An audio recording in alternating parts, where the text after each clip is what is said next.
Hello, everyone. Welcome back to FDMR. In this video, we'll guide you through the process of changing your name in a ringtone. Let's get started. As you can see, we have a web page open at fdmr.icu, displaying a name ringtone for Rahul. Scrolling down, you'll find related names for Rahul. If you don't see your desired name, no worries, we've got a solution. Just head back to the top. To change the name, simply click on the green Change Name icon located in the top right corner. A form will pop up on your device, asking you to enter your new name.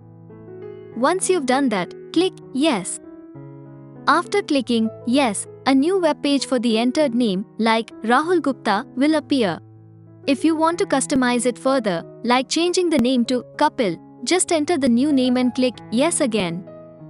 Now, the page for Kapil will have appeared, giving you more options for customization. Once you're satisfied, scroll down and use the Preview button to listen to the available ringtones. Once you find your favorite, click to download it in MP3 or M4R format. And there you have it. Changing your name in a ringtone on fdmr.iq is that simple. Thanks for watching.